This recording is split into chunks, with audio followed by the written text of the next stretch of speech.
It's strange, really. Humans are the most average an alien species could be. Their lean bipedal build is very common in the Galactic Confederation, and they're physically average in most aspects. Humans have moderate strength and speed, only outperforming in endurance and intelligence. Visibly speaking, they don't have horns, fangs, tails, antennae, claws, scales, hide, or fur. Ironically, their lack of such natural defenses is what makes them so unique. Humans look like teddy bears compared to other races, and they act like them too. Always asking how you are, how your family is, how your day is going. Most humans aren't intimidated by other Xenos treating them politely and trying to understand and learn their cultural norms. Humans always try and cheer sentients up or give helpful advice, acting very empathetically. But the truth is, humans are very, very creepy. It's because of their lack of expression. Humans aren't nearly as visually expressive as other species, being limited to only their mouth and eyebrows. There's no tail wagging, antenna twitching, or claw clicking, just some facial muscles that move up and down to show approval or disapproval. Humans always look unfazed by terrible events and scenes, looking blankly at whatever happened with a few extra, or fewer, wrinkles on their face. Their voices aren't much better. Although humans have a wide vocal range, they prefer to speak the same way at all times, only raising their voice when angry, and lowering it to be quiet. A flat, monotone voice complimenting you, or giving you their dearest condolences. Yet another thing is their eyes. Human pupils don't dilate when they see something they like, or change colour, depending on mood or emotion. They just stay the same, only dilating in the dark or during adrenaline rushes. They remain cold and lifeless, observing everything quietly, judging all and knowing all. I experienced this firsthand when I was walking to a party with a human colleague, Alan. It was nothing much, just a monthly workplace party to raise morale. I was excitedly discussing our sales, my tail wagging. They were up 17%, surely we'd get a promotion. Alan seemed to share my delight, although he didn't sound or look like it. We were almost there when suddenly 2 cars crashed into each other. I froze, fur on end, claws unsheathed, not knowing what to do. Out of the corner of my eye, I could see Alan rushing forward, calmly dragging 2 men out one of the mangled vehicles before pulling a man and woman out of the other.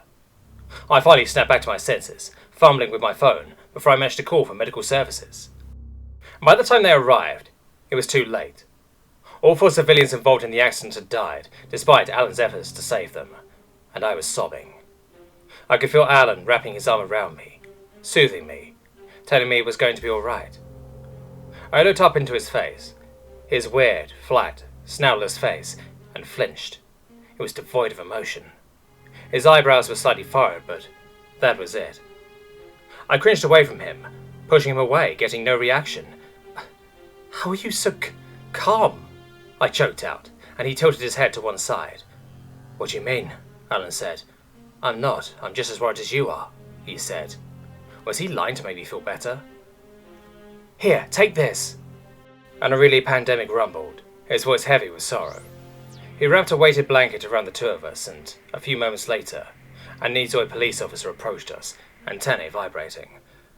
"I'm sorry, but I have a few questions about the accident," she whispered, her 2 large dilated eyes switching between Alan and me. Alan answered for me. "Sure, I can answer them. Could you please take my friend Rika home for me? I think she's in shock." Friend. The word echoed in my head and I wiped away tears. I could only watch as Alan looked back at me as the officer pulled him away, his empty brown eyes looking back at me. Sure, I considered Alec to be a colleague and a good one at that, but a friend. After what I saw, I wasn't even sure if I wanted to continue working with him. "Come, let's take you home."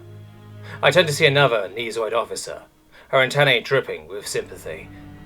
"Thank you," I stammered, following her wordlessly to her car. "First time witnessing death?" she asked rather bluntly, and I nodded. "Yeah, it's always rough the first time.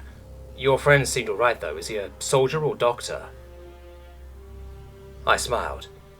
"No, a salesman," I whispered. I watched as her antennae went completely limp, a sign of confusion. Huh.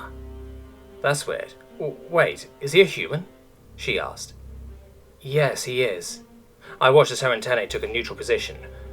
Humans are like that, don't show much emotion, but just as caring as the rest of us.